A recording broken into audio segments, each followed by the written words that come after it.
From the heart of Orlando, Florida, the most electrifying show in media, A Neighbor's Choice, is live here in our neck of the woods here in Florida.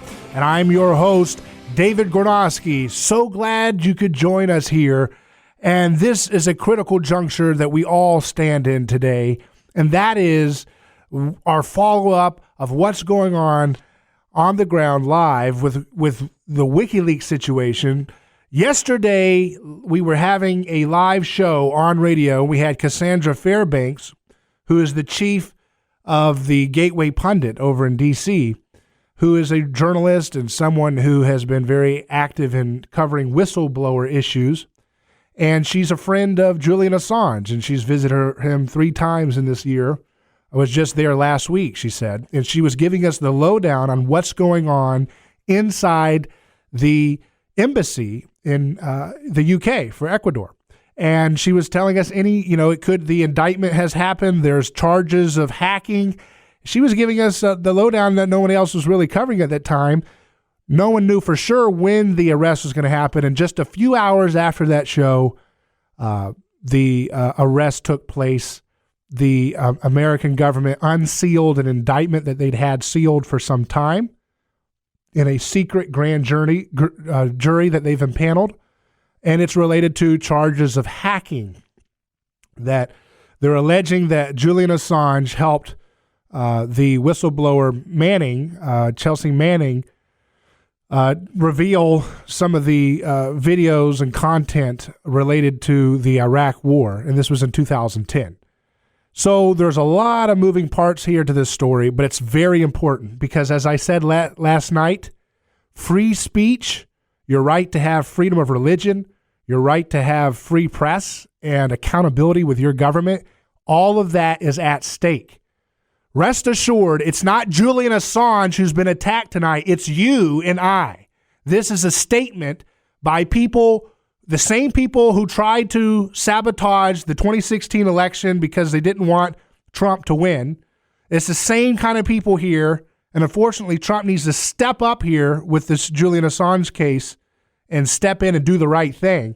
But the same people who brought this whole charade of the Russian collusion hoax are the same people who want to make a statement. They couldn't get Trump, so they want a new scapegoat. They want a new poster boy that they can flex their muscles with and say, don't mess with us. Don't make us look bad. And so they're going after a journalist. And it was a pathetic sight to see, folks, to see the video of him carted off there. And he's got a book by Gore Vidal, the great writer, talking about the history of how intel groups, unelected, unconstitutional, basically anarchists running amok in D.C. have hijacked our republic for their own little interests. And they feel like they don't have any accountability. And when any journalist like Julian Assange or other whistleblowers tries to give them some sunshine so the people can know what's going on, they have to act in vengeance. Well, folks, our program is the opposite of that. We're about love. We're about mercy, not sacrifice. We're about human persons, just like you and I, not blind submission to authority. That's not what made America great. What made America great was caring for the least of these. And I don't know all the details of the videos that Chelsea Manning released and that WikiLeaks published as a reporter that they're trying to attack him for.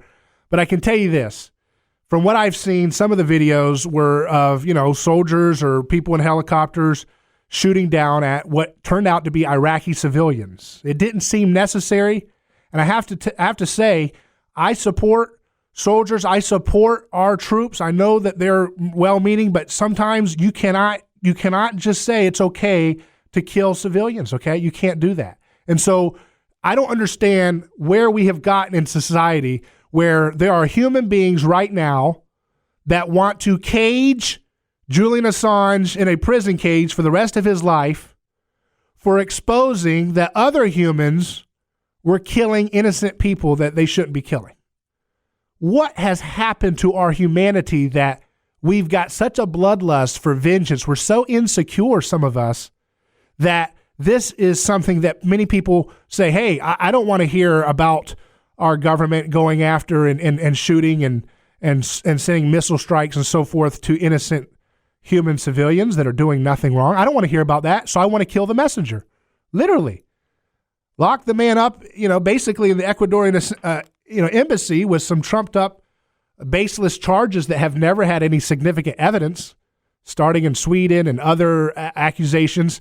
And so what the media is doing, some of it's motivated by envy. They're jealous of him because he's broken some of the biggest stories in world media with his network of whistleblowers for years. And so they've kind of been jealous of his outcast kind of rogue status as the real deal in comparison to their kind of phony coddling up to powers in D.C. and, London and other governments. So there's an envy in some of the media, and there's also a fear of not wanting to go against the peer pressure of always trusting authorities. But that's what authoritarian, tyrannical governments like the one we were freed from in 1776, they told us, be submissive, just trust the king, don't have any freedoms, just shut your mouth and accept your role. And America's founding birth moment was no. Our freedom is given to us by God, not the king, not some mortals in some city far away. And I don't care if that city is in King George's London in 1776 or if it's a city here in D.C. We have a right to fight. As Thomas Jefferson says in the Declaration of Independence, it's a duty for us to alter government systems that are injuring our God-given liberty. It's our duty. It's not just a recommendation. It's not just a suggestion. And I happen to agree with him about that because there's no reason we should live in a society where a human being has to face the possibility of torturous conditions. I saw him, he looked like he'd aged 20 years and he's only been in there a few years. I mean, he looks 70 and he's only, and that's the conditions. We talk about nutrition on this show a lot. When you don't have vitamin, D and sunlight exposure, if you don't have exercise, if you don't have access to quality food, and most importantly, if you don't have human contact. This is why this idea of solitary confinement is a form of abuse. It's torture. And we should stand up against this because there's no reason, for people to be in this situation, especially for these nonviolent, petty situations like freedom. It's not petty. It's a huge story, but it's a nonviolent action. WikiLeaks did not act in violence. Who among us would be the first to barge down that Ecuadorian embassy by ourselves and put a gun to that man's face and say, because you told the truth about wrongful killings in the Iraq War, which was a war sold on misinformation and sometimes outright lies, because you told the truth about liars who hurt thousands of people, thousands of soldiers, tens of thousands of families in America who are still suffering from the effects of PTSD. Because you dare tell the truth, sir, we shall cage you. Let that not be a thought you would ever consider doing yourself.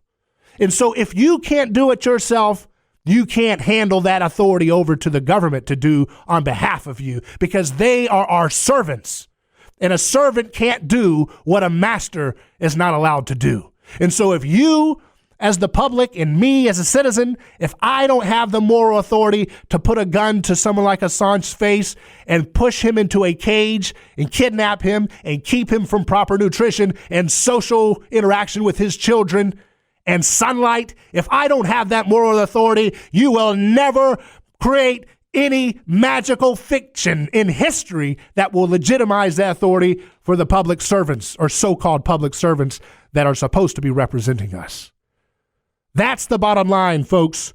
We have fought hard in this civilization, 2,000 years, to move away from the ancient practices of pagan ritual sacrifice, of scapegoating, of finding misfits that we can pour our anger onto.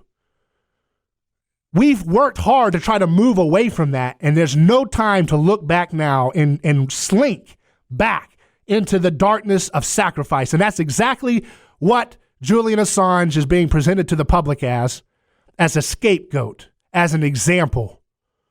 He did nothing wrong. Julian Assange did not kill anybody in those videos. Why do you want to hurt him? Ladies and gentlemen, obviously we don't. It's time to stand up for freedom, for peace, for families, and for our very lives. That's what our show will fight for live tonight with our special guest coming up soon, William Binney, the man of the hour, a man who is the former head of the NSA tech program, the director who built the surveillance system that WikiLeaks ended up exposing. We want to hear from him, a patriot on the inside of government. And so we'll be hearing from him live just shortly. And we will want to find out, the man of the hour, what he has to say about the implications of this unjust arrest of Julian Assange. Don't go anywhere, folks. We'll take a quick commercial break. I'm David Gornoski. More on the other side with William Binney.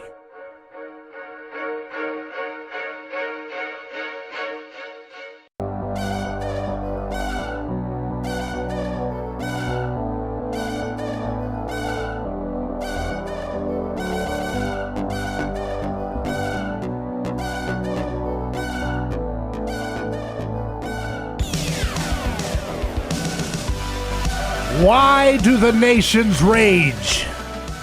Because truth tellers like Julian Assange are exposing their naked impotence and idiocy for the whole world to see. Hi, I'm David Gornoski, and welcome back to A Neighbor's Choice Radio. We're live here for a special episode of this program where we're uncovering what's going on and what's at stake with the recent arrest of journalist Julian Assange. He has been a target of a lot of misinformation and a lot of hit pieces by the same crowd that tried to convince us that Trump was a Russian agent. And they spent $35 million and 2.5 or longer years investigating him and said, couldn't find a thing. And now the same people, that same little group of anti-American people and fools, they're going after another scapegoat. They're going after another person who doesn't fit with their crowd mind. And that's Mr. Julian Assange. I don't care what his personal life is. The man in the cases that we're dealing with was a man who exposed a lot of truth that we need to know, including in one of the Vault 7, I believe, release, which I heard from Jack Posobiec over on Twitter, that there's evidence that perhaps that's what the real thing is here, that they're getting vengeance on him for what he released as it relates to how intel agencies, including the CIA, have programs where they can hack people's phones and content and mask it to make it look like a foreign power has hacked you. Ooh, and that really angered them when they revealed that. And so we want to unpack this, so I didn't know who better than Mr. William Binney, the former head of the NSA tech program and a director with a long storied career of patriotism. Mr. Binney, thanks for joining me. Well, it's good to be back with you. Yeah, and I know you've got a busy day right now because you're kind of the man of the hour in many people's eyes because you're the guy who really built a lot of the architecture for the NSA surveillance program. Of course, you put checks in it to protect American citizens that would have allowed us to be able to find and defeat, terrorists like the people that attacked us on 9/11. But they didn't want that. They wanted all open surveillance because they're not thinking for our best interests. But you were able to build that, weren't you? Yes. And that led to the first swindle of the U.S. public, and that was you had to give up privacy for security. That was a lie. Those people knew it at the time, too, because we'd already demonstrated how to do it. But they had to get rid of that because it didn't cost a lot of money. What they really wanted was a lot of money, a bigger empire. And for Cheney and Bush, they wanted knowledge of everybody on the planet so that they could have power over them. So that meant bulk collection of everything and storing so you could retroactively analyze it, anybody for any period of time, and storage. So that was their whole point. And just, so we're the big story of the day is this raid where they arrested Julian Assange. Looks like Ecuador their government sold him out for maybe an IMF loan that America helped him get. So they're even worse than Judas, because Judas got 30 pieces of silver. They just got more debt obligations. They didn't even get any money. Right. That's right. So yeah, but it shows you the international connections that are a part of this cabal that's basically drifting toward controlling the population of the world. I mean, the first view was to get information about everybody, so that's collect everything. That's what they're doing now and have been doing for about 10 years. The next move is to control the narrative that the public hears. That's what they've been doing with the mainstream media. That's why the mainstream media is so withdrawn, and they aren't standing up here because they've been threatened too. Look at Jim Rosen, the Associated Press over the years, threatened with grand juries and indictments and so on. And so that's what they've been hammering them. And for example, with the telecommunications companies that were participating, Joe Naccio, who used to be the CEO of Quest Corporation, he was approached in February of 2001 to turn over and asked by the NSA people to turn over all the data on his customers. Well, he refused unless they gave him a warrant signed by a judge, which is the proper way to do it. That's what his lawyers advised. So they went into this data to find something about him, and they fabricated evidence, as they did with us, but we caught them at it. And they also did that with Tom Drake when he was in his court case. They introduced that as evidence in court and didn't tell the judge that they fabricated this evidence. Right. Well, they got caught at that too. That's why Tom Drake won his case. Basically, they couldn't convict him on it because it was fabricated. So, and that's basically what I think they're doing here with Julian. But the whole idea is to control the narrative and get all the media to make sure they repeat exactly what the government wants them to say. Right. Very interesting, guys. I just to confirm what you're saying.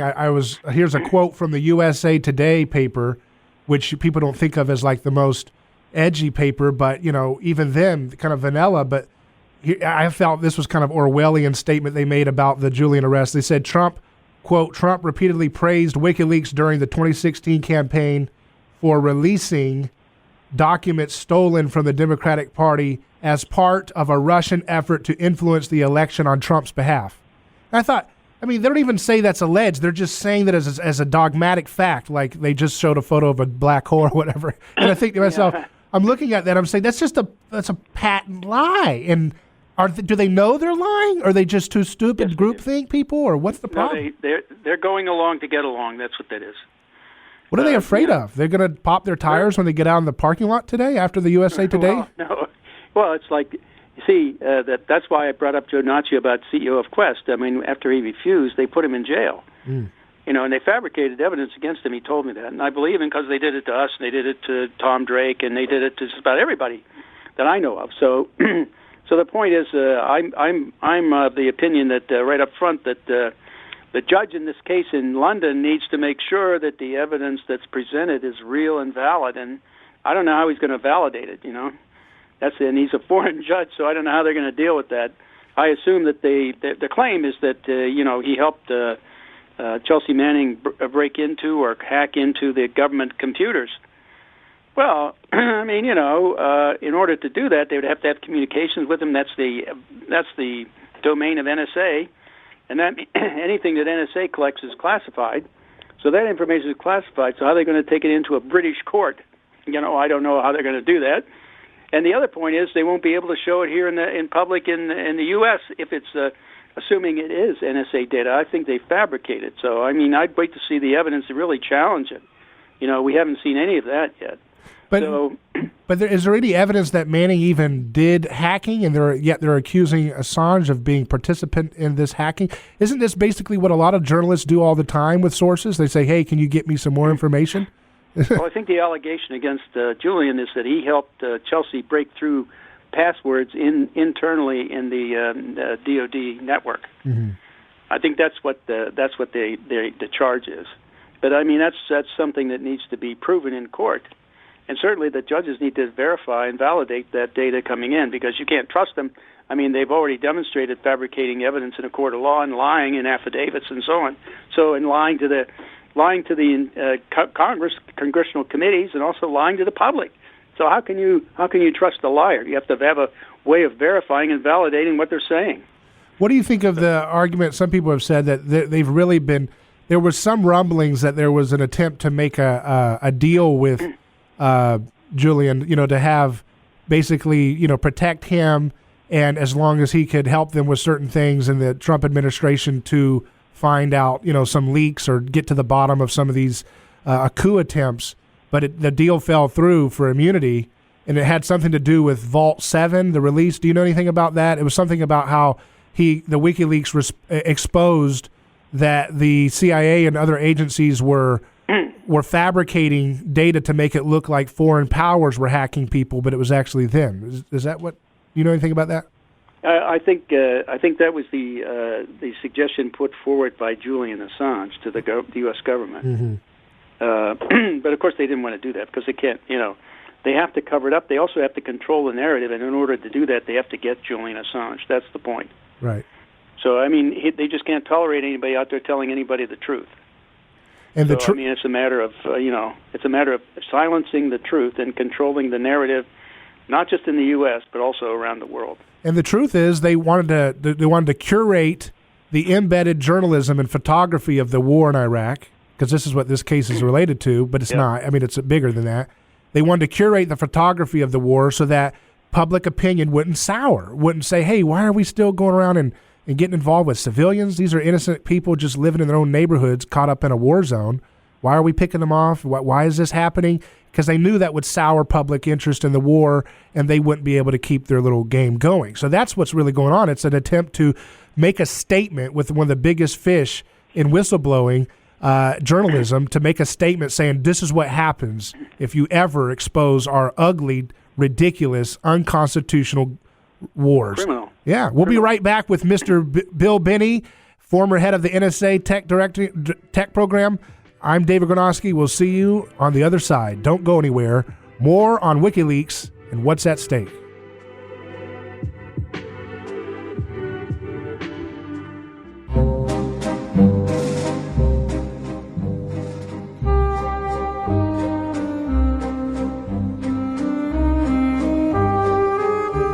Clean up on aisle 7. We're looking for the free press to tell us what to think. Julian Assange has been arrested in the city of London today, and we have a really big story here because freedom of the press, the right to have accountability for our alleged public servants. We're the masters, they're the servants. That's the bottom line. That's what they tell us. So if they're telling us that they're servants and they're saying that under oath in Congress, then they're lying under oath, and they should be prosecuted for lying if they don't really believe that they're our servants. And so last time I checked, a servant doesn't get to tell the master that we can't see what they're doing on our behalf. And if they're having situations where civilians are being killed for no reason, then we have a right to know because we're the boss. That's what a republic is supposed to be. That's what our founders would be demanding of us right now if we wanted to be consistent with what they did in setting up this Constitution. And I'm with William Binney right now. He's the former head of the NSA tech program that developed so much of some of the cutting-edge surveillance program that has now been abused by the people running the system in the swamp right now. And we're covering the Julian Assange story. I wanted to go to a clip real quick on Trump in the campaign, during the campaign. Let's go to hear what he had to say. Hillary had no defense for her secret speeches to Wall Street and international banks that she hid from the public and which were exposed by Wikileaks. And by the way, just as I'm walking onto the stage, Mayor Giuliani said, "You're not going to believe this. Look at this. We have all of these new charges. Did you see it just came down today? WikiLeaks, some new stuff, some brutal stuff. I may not read it to you, but the hell with it. Just trust me, it's real bad stuff." So there's President Trump on the campaign trail, and he would go on and say, "I love WikiLeaks. I love WikiLeaks." So let's hear what President Trump had to say today when asked about Julian Assange. I know nothing about WikiLeaks. It's not my thing. And I know there is something having to do with Julian Assange. I've been seeing what's happened with Assange, and that will be a determination, I would imagine, mostly by the Attorney General, who's doing an excellent job. So he'll be making a determination. I know nothing really about him. It's not my deal in life. What would you like to see happen? What punishment? I don't really have any opinion. I know the Attorney General will be involved in that, and he'll make a decision. Okay. Bill Binney, it sounds like President Trump had kind of a Peter's denial moment where they've questioned him. Hey, do you know this Jesus of Nazareth that we're persecuting? And he said, oh, no, I don't know him. I don't know him at all. Wow. Well, obviously that's not true. So, but the problem I see here is that this is the continued drift toward a totalitarian state. This is what I saw originally when they first started to pull together all the communications of everybody inside the U.S. and then everybody around the world. When they started doing that, why? That's what totalitarian states do. That's what the Stasi did. That's what the KGB and the MVD did in the Soviet Union. That's what the Gestapo and SS did in Nazi Germany. That's what all dictatorships have done down through the ages. I mean, the whole idea is if you need to have control of your population or your people, and so that means you need to know what they're doing and who they're doing it with. That way, if there's something going on you don't like, you can stop it by addressing that group. And so that's what happened under Obama when they were using the IRS to deny the Tea Party people any chance becoming a 501c3 and getting politically active. And that's what they did with religious groups too.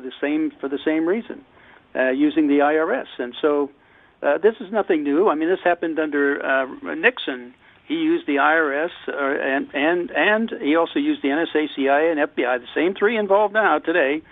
In NSA, it was called the Program Minaret, and FBI was called COINTELPRO, and at CIA, it was called Chaos. Those three agencies with those three programs were working and spying on U.S. citizens, the ones that were opposing the war in Vietnam and so on, and, Martin Luther King and John Lennon and so on were a part of that. But they were only doing a few thousands of people, Now we're doing, almost 300 million people in the U.S. alone. So that's the difference. And you have a decorated career having worked in the NSA, so you're a patriot. And NSA, that's a military group, right? It's not a civilian agency? Well, mostly it is civilian, but it's really, it's NSA CSS. That's Combined Security Service. Mm-hmm. That's the Army, Navy, Air Force, Marine components of SIGINT. That's why the head of NSA was a three-star, not I guess 4-star general. So it's really a combined civilian, mostly civilian, I would say, but still a lot of military part of it, too. So right now, all the news major people all over America, they're being told once again that, Wikileaks, Julian Assange, they got their DNC emails from Russia. They just say it like it's gospel, not like there's evidence or something. They just say it is fact, and yet you here proved that wrong scientifically, didn't you? Yes, because of the files showed fat format properties, which meant it was read down to a thumb drive or a CD-ROM, then physically transported before WikiLeaks got it to post it. So, and this is the WikiLeaks data. We're not looking at anything in between. So that says it was not a hack, basically, right up front.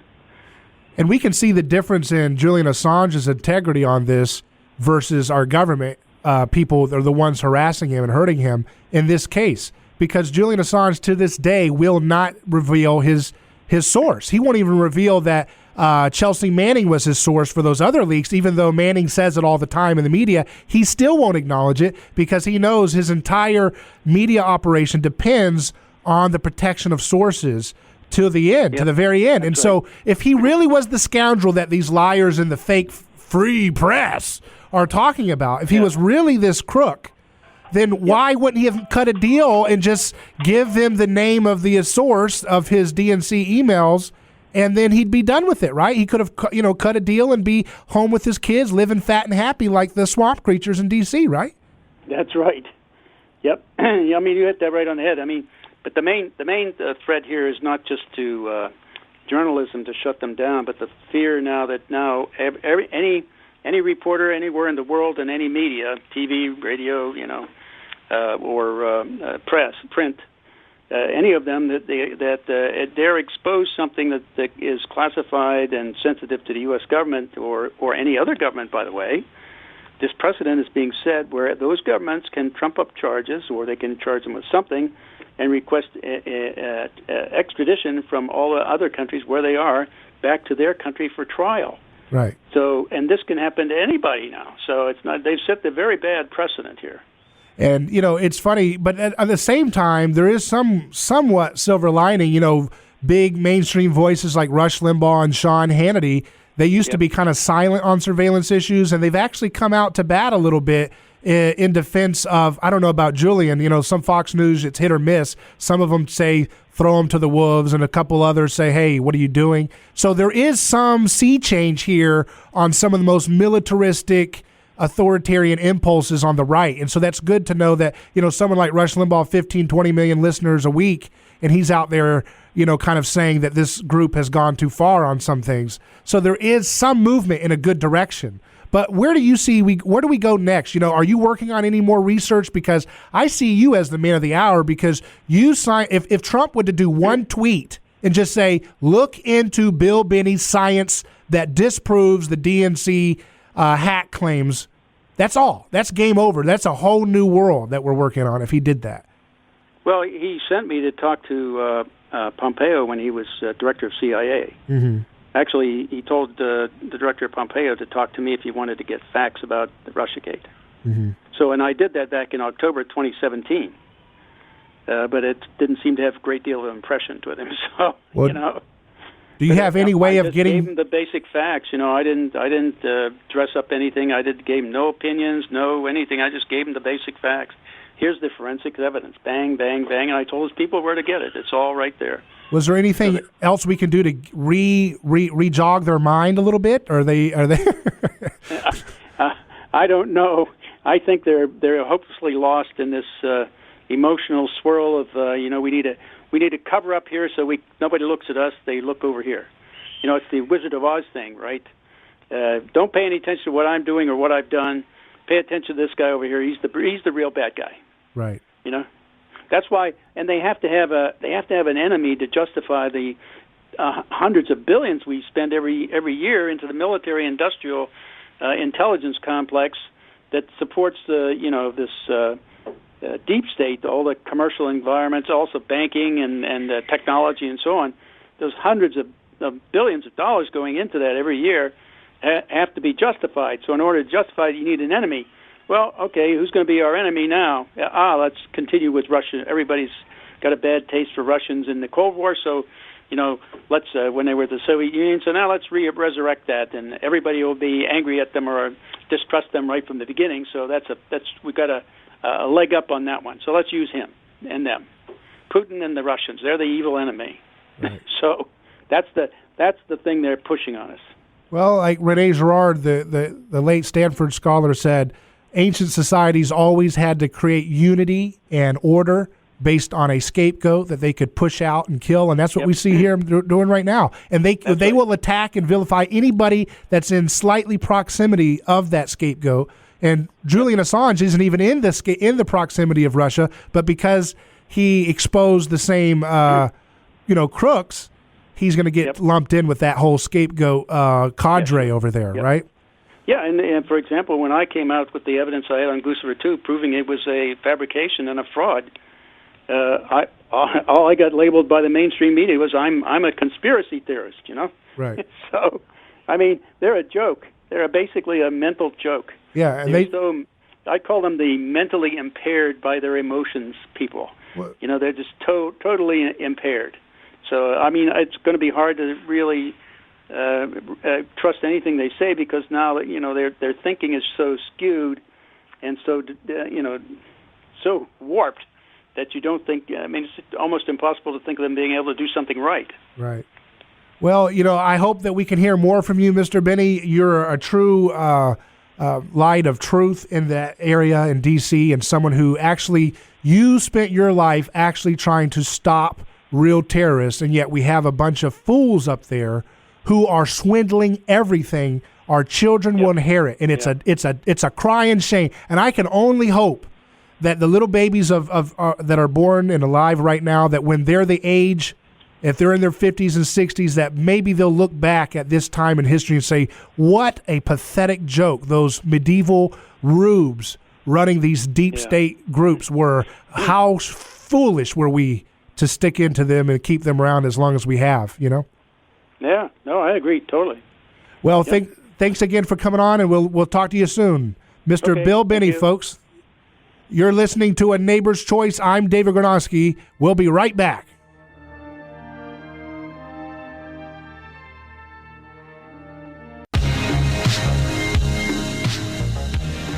Hi, I'm David Gornoski, and you're listening to A Neighbor's Choice Radio, live 93.1 or 540 AM across Central Florida or worldwide on our Facebook live stream. Also, if you miss any episodes, be sure to subscribe to my channel, David Gornoski, on YouTube. Hit subscribe over there, and you'll never miss an episode again because, like we just had with Bill Binney, we have world-class leaders actually in the headlines live on this program. So not everyone can get the live show, and I know as you're driving right now, you have friends and family that aren't with you, and you want to share it with them. So go to YouTube and look up David Gornoski, and subscribe there to catch all these videos and interviews.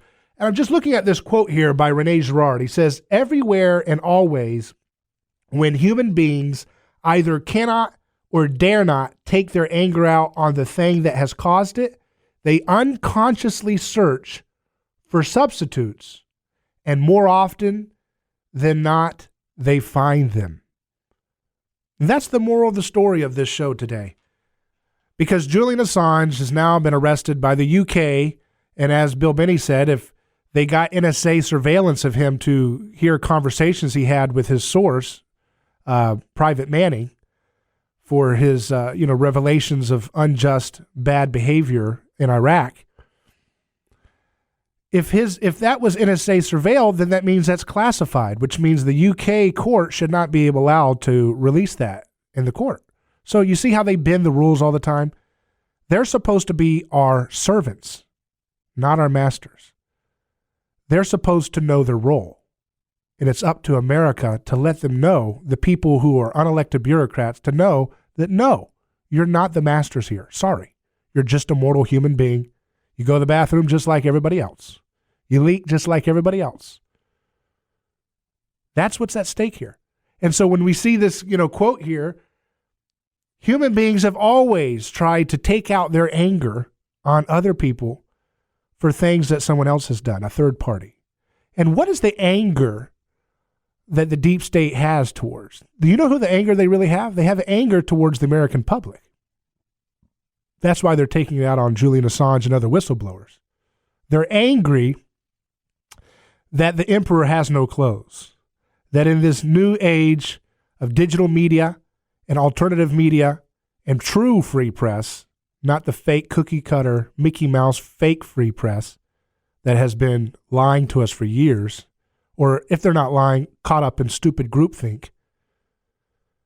In this new age of more information, we now have the ability to see that the emperor has no clothes, that these people that say we should go to war and send our children to die for elective wars, that they were wrong to do that.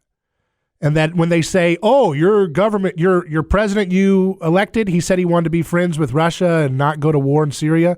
Well, that means he's a Russian agent. They're lying about that. And they don't like it when whistleblowers like Julian Assange that stand on principle, when they let you see who they are. They get angry at the public. And so they take it out on the messenger like Julian Assange, who opens that conversation, who opens that reality. They're angry that the public would dare look or have any suspicion about their supposed omnipotent power to be able to surveil who they want and prosecute who they want and harass who they want and go to wars for no reason anytime they want, never have to have constitutional restraint, never have to have sunshine for what they're doing in these foreign lands. Well, that's not what a servant is going to do. We're the masters and we're taking our power back day by day, each day that we decide that we're not going to settle for political groupthink. And that means that if you supported President Trump, or if you didn't, whatever, you need to tell the president, hey, stop this, persecution of a journalist. You say you're for fake news? Well, why don't you be for real news? Because real news is what's happening with people who are not crony little journalists coddling up for power because they're sycophants.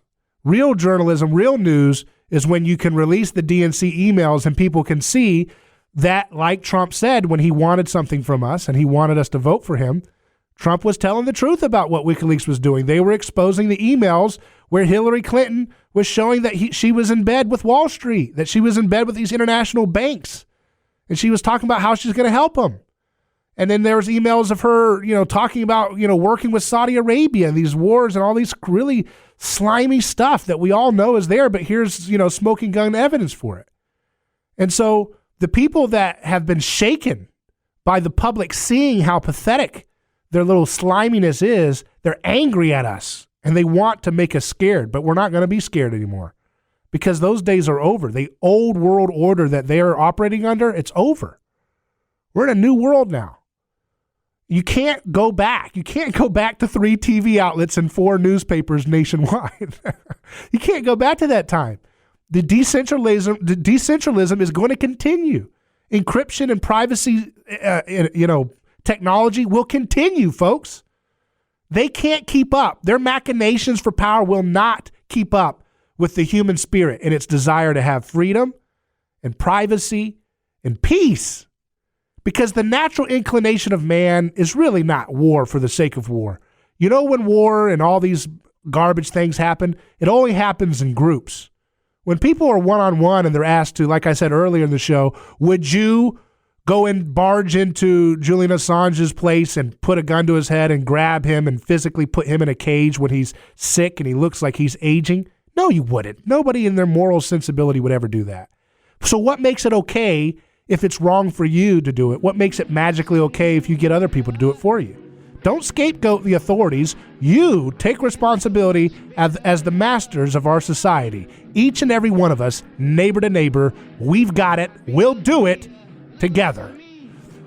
Stay out of banks and brothels, would you? There's very little profit to be had in either one. Rather, continue the pursuit. I'm David Gornoski. Godspeed.